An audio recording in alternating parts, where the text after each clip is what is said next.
Hello दोस्तों, आपका हार्दिक स्वागत है आपके अपने YouTube चैनल स्पिरिचुअल हब में। राजतिलक की घोषणा। कैकेय पहुंचकर भरत अपने भाई शत्रुघ्न के साथ आनंदपूर्वक अपने दिन व्यतीत करने लगे। भरत के मामा अश्वपति उनसे उतना ही प्रेम करते थे जितना कि उनके पिता राजा दशरथ। मामा के इस स्नेह के कारण उन्हें यही लगता था मानो वे ननिहाल में न होकर अयोध्या में हों। इतने पर भी उन्हें समय समय पर अपने पिता का स्मरण हो आता था और वे उनके दर्शनों के लिए आतुर हो उठते थे। राजा दशरथ की भी यही दशा थी। यद्यपि राम और लक्ष्मण उनके पास रहते हुए सदैव उनकी सेवा में संलग्न रहते थे, फिर भी वे भरत और शत्रुघ्न से मिलने के लिए अनेक बार व्याकुल हो उठते थे। समय व्यतीत होने के साथ राम के सद्गुणों का निरंतर विस्तार होते जा रहा था। राजकाज से समय निकालकर आध्यात्मिक स्वाध्याय करते थे। वेदों का सांगोपांग अध्ययन करना और सूत्रों के रहस्यों का समझकर उन पर मनन करना उनका स्वभाव बन गया था। दुखियों पर दया और दुष्टों का दमन करने के लिए सदैव तत्पर रहते थे। वे जितने दयालु थे उससे भी कई गुना कठोर वे दुष्टों को दंड देने में थे। वे न केवल मंत्रियों की नीतियुक्त बातें ही सुनते थे बल्कि अपनी ओर से भी उन्हें तर्कसम्मत अकाट्य युक्तियां प्रस्तुत करके परामर्श भी दिया करते थे। अनेक युद्धों में उन्होंने सेनापति का दायित्व संभालकर दुर्धर्ष शत्रुओं को अपने पराक्रम से परास्त किया था। जिस स्थान में भी वे भ्रमण और देशाटन के लिए गए वहां के प्रचलित रीति रिवाजों, सांस्कृतिक धारणाओं का अध्ययन किया, उन्हें समझा और उनको यथोचित सम्मान दिया।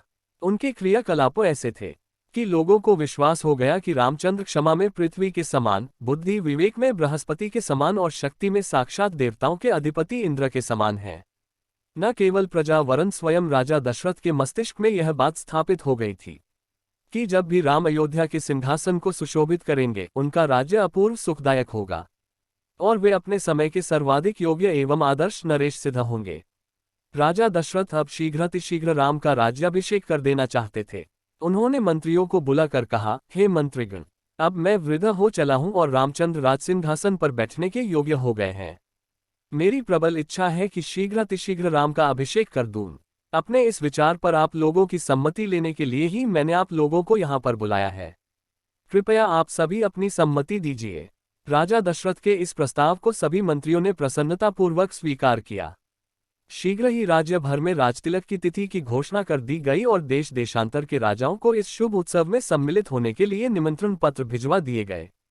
थोड़े ही दिनों में देश देश के राजा महाराजा, वनवासी ऋषि मुनि, अनेक प्रदेश के विद्वान तथा दर्शकगण इस अनुपम उत्सव में भाग लेने के लिए अयोध्या में आकर एकत्रित हो गए। आए हुए सभी अतिथियों का यथोचित स्वागत सत्कार हुआ तथा समस्त सुविधाओं के साथ उनके ठहरने की व्यवस्था कर दी गई।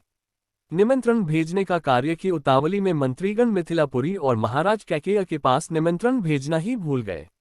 राजतिलक के केवल 2 दिवस पूर्व ही मंत्रियों को इसका ध्यान आया। वे अत्यंत चिंतित हो गए और डरते डरते अपनी भूल के विषय में महाराज दशरथ को बताया। ये सुनकर महाराज को बहुत दैख हुआ, किंतु अब कर ही क्या सकते थे। सभी अतिथि आ चुके थे, इसलिए राजतिलक की तिथि को टाला भी नहीं जा सकता था। अतएव वे बोले, अब जो हुआ सो हुआ, परंतु बात बड़ी अनुचित हुई है। अस्तु वे लोग घर के ही आदमी हैं, उन्हें बाद में सारी स्थिति समझाकर मना लिया जाएगा। अगर आपको हमारी वीडियो पसंद आई हो तो वीडियो को लाइक और शेयर करें और चैनल सब्सक्राइब करना ना भूलें।